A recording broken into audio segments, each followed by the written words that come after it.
instituted a national security travel ban on the world's most dangerous region. People are dying. They are dying. You've never been to America? No, never, but I hope to go very soon. Why? Do you have any idea why? I don't know. This is about our lives. This is about American lives. Well, you like your French toast crunchy, don't you?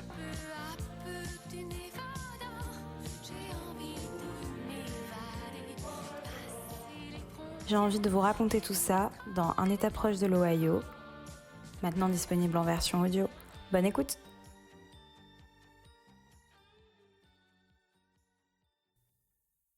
Épisode 2, Motor City. Au fond, peut-être que les bisounours ont raison. C'est ce que j'ai pensé il y a 10 jours en traversant l'Indiana. Sur le bord de la route 94, qui relie l'Illinois au Michigan, en longeant le lac, les panneaux publicitaires s'enchaînent. Least Fireworks, Kaplan Fireworks, Shelton Fireworks, ou encore Kingbird's Fireworks, arrivage direct de Chine. J'ai des doutes sur l'efficacité marketing de ce dernier slogan. En revanche, c'est vrai que les artificiers cassent les prix. 4 pour le prix d'un, 9 pour le prix de 2. Mon ami S me dit « C'est pas grave, on a tous le droit de croire à une théorie du complot. Ce sera la tienne. » Je lui réponds que si c'est un coup des reptiliens, on ne le saura jamais.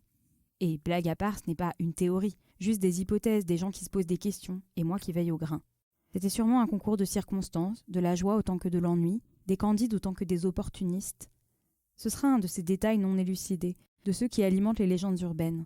Tu te souviens de l'été 2020 ? Eh ben, en fait, la sœur d'un pote connaît un gars qui travaille au FBI, et il paraît que... CNN titre « L'Amérique bientôt à court de feux d'artifice ?» Une pénurie, comme avec la farine au début du confinement ? Un peu plat comme fin.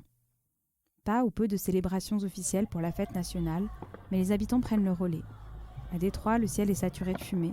Ça crépite, ça explose sur les toits des maisons, sur la route, dans les jardins, sur les terrains vagues. Cette fois, rien d'inquiétant. Des gens qui dansent sur les capots des voitures, une ambiance de fête foraine. L'idée de célébrer l'Amérique ne me dit trop rien. De Baltimore, un ami m'envoie une vidéo. Une statue de Christophe Colomb vient de piquer une tête dans le port, sous les applaudissements de la foule. Je suis triste de ne pas y être. Patience, il reste beaucoup de statues à déboulonner et de symboles à faire tomber.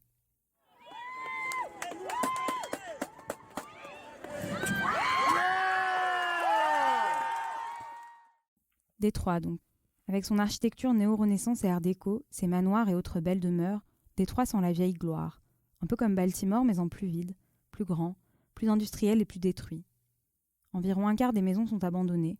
C'est un de ces paysages urbains post-apocalyptiques où on ne serait pas surpris de croiser des fantômes. Il n'en a pas toujours été ainsi. Dans les années 50 et 60, l'industrie automobile en plein essor fait de Détroit le symbole d'un renouveau capitaliste réussi, après la Grande Dépression et la Seconde Guerre mondiale. Les emplois du secteur paient bien et offrent des avantages et une sécurité en mesure de faire émerger une classe moyenne de plus en plus vaste et inclusive, composante essentielle du rêve américain moderne. De ce rêve, il ne reste pas grand-chose.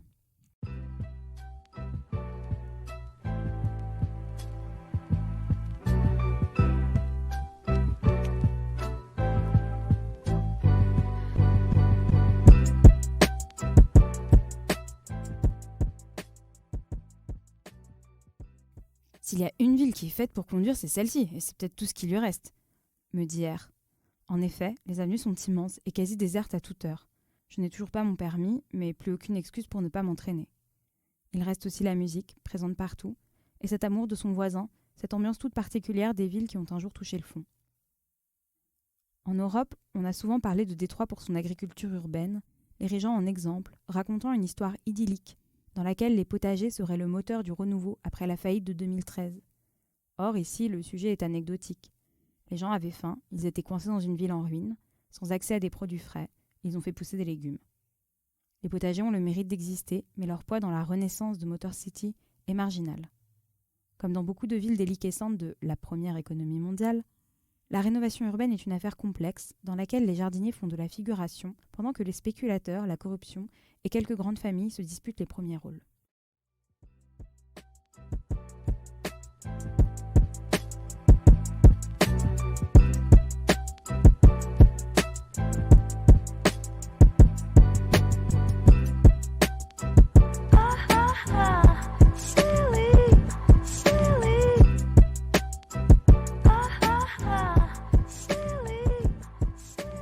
paysage de Détroit est chargé de métaphores, sur le capitalisme et sur sa ruine, mais pas que.